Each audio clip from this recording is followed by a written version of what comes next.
15 दिसंबर 2021 हरियाणा के पानीपत शहर में रहने वाले विनोद भराड़ा के घर में एक अनजान व्यक्ति घुसता है।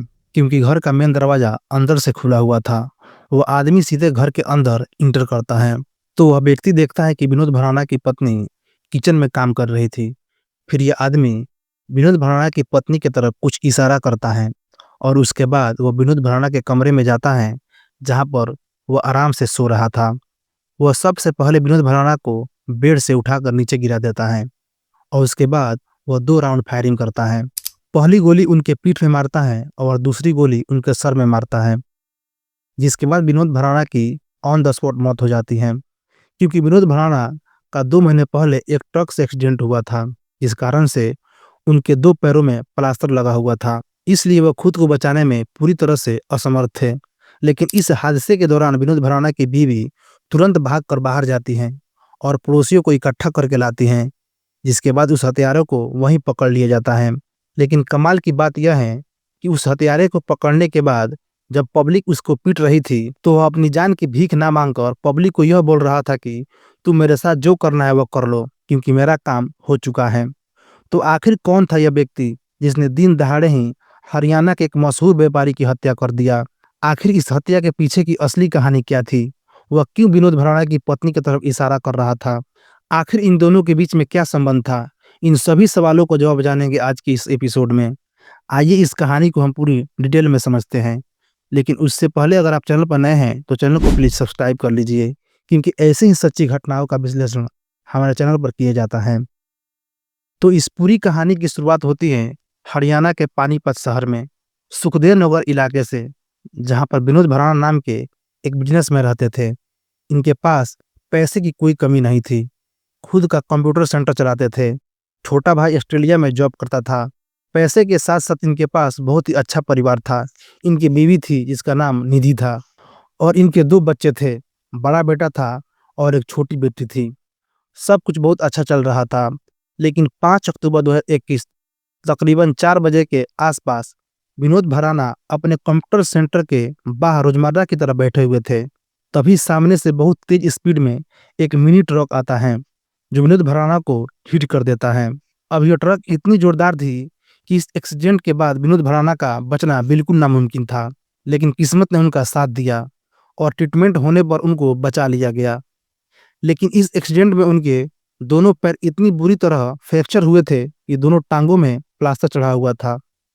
इस एक्सीडेंट के बाद उस ट्रक ड्राइवर को भी पकड़ लिया जाता है, जिससे छानबीन में मालूम चलता है कि इस ट्रक ड्राइवर का नाम देव सुनार उर्फ दीपक है, जो भटिंडा का रहने वाला है। पूछताछ में उस ट्रक ड्राइवर ने बताया कि ट्रक के ब्रेक फेल होने की वजह से यह हादसा हुआ है, जिस कारण से उस ट्रक ड्राइवर को कुछ दिनों के बाद बेल मिल जाती है।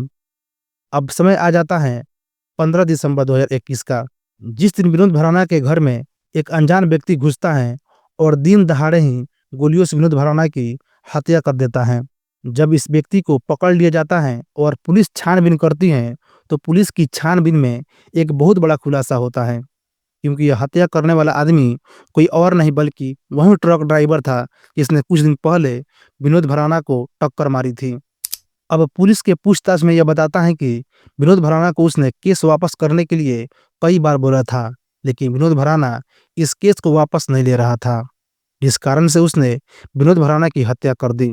और पुलिस भी इन सारी बातों को मान लेती है, क्योंकि पुलिस के पास सबूत भी थे, पुलिस के पास हथियारा भी था और पुलिस के पास सीसीटीवी कैमरे का फुटेज भी था। अब इस बात को मानते हुए पुलिस उस आरोपी के खिलाफ कार्रवाई करती है, उसको गिरफ्तार किया जाता है और यह केस यहीं पर क्लोज हो जाता है।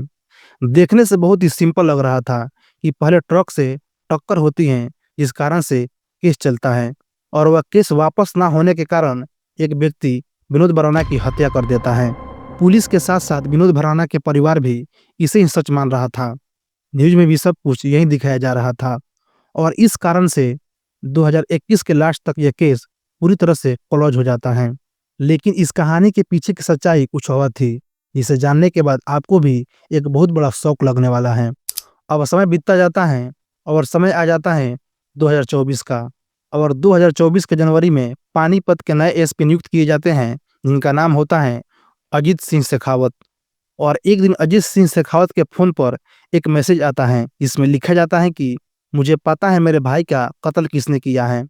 और सिर्फ इतने ही मैसेज को देखते हुए अजीत सिंह शेखावत पूरी तरह से अलर्ट हो जाते हैं, क्योंकि जो अजीत सिंह शेखावत हैं उनका जो रिकॉर्ड रहा है वह एक ईमानदार पुलिस ऑफिसर के रूप में रहा है।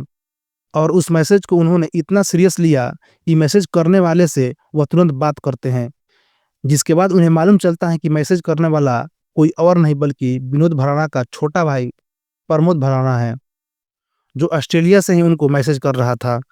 अब अजीत सिंह शेखावत उससे बात करते हैं, जिस पर प्रमोद भराना कहता है कि मुझे पता है कि मेरे भाई का कत्ल किसने किया है, उसके पीछे का असली आरोपी कौन है, और आप अगर इस केस को री इन्वेस्टिगेट करते हैं तो आप भी सही आरोपी को ढूंढ पाएंगे।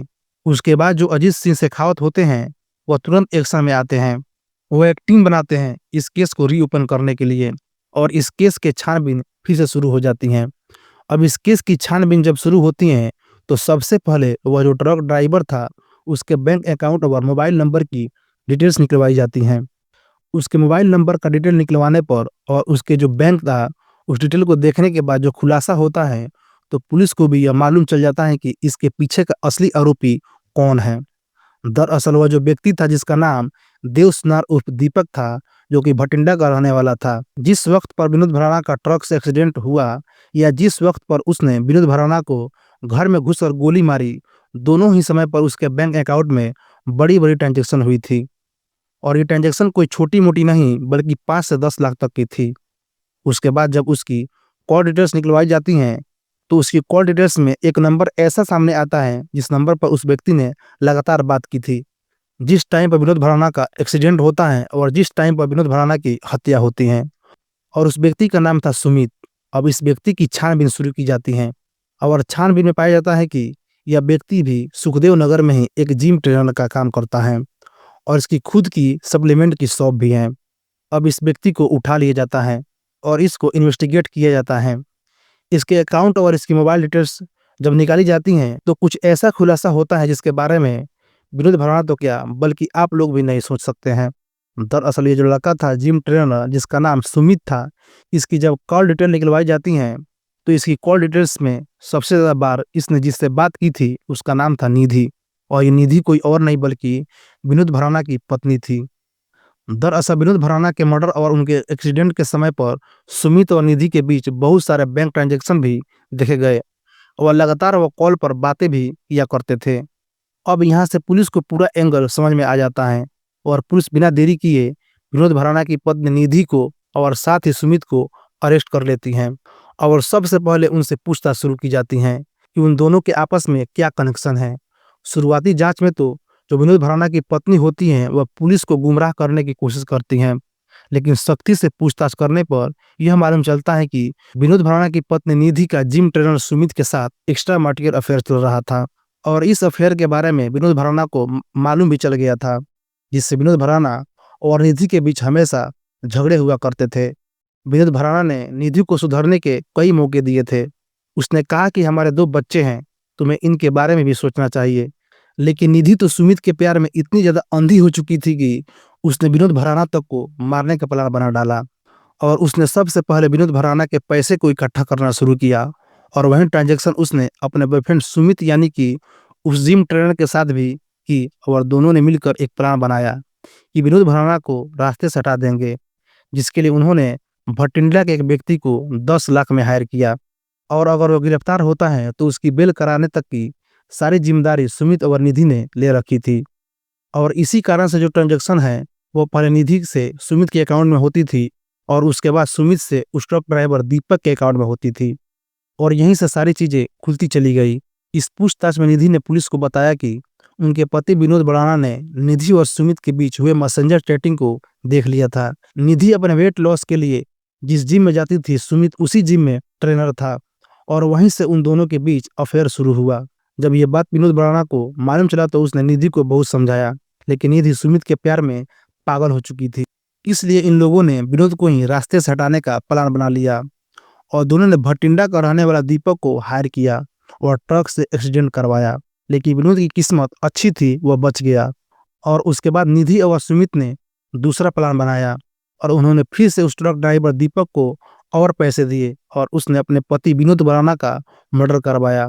दरअसल जिस टाइम पर यह अनजान व्यक्ति विनोद भराना के घर में घुसा था, तो इसने निधि की तरफ हल्का सा इशारा किया था और इशारा सीसीटीवी कैमरे में कैप्चर भी हो चुका था। लेकिन यह पुलिस की लापरवाही थी कि उस सीसीटीवी फुटेज में पुलिस इस बात को डिटेक्ट नहीं कर पाई थी और ना ही इस केस की जांच इतनी अच्छी तरह से हुई जिसमें सही आरोपी को सजा मिल सके। पुलिस ने सिर्फ खानापूर्ति करते हुए उस आरोपी को गिरफ्तार करके जेल में डाल दिया, जबकि उस आरोपी के घर वालों को निधि और सुमित ने एक मोटी रकम दी थी। लेकिन ये जो पानीपत के नए एसपी थे अजीत सिंह शेखावत, इन्होंने इस केस को इतनी अच्छी तरह से इन्वेस्टिगेट किया कि सारे पत्ते यहाँ पर खुल गए और इन्वेस्टिगेशन में यही पता लगा कि निधि और सुमित ने मिलकर ही विनोद भराना की हत्या की है।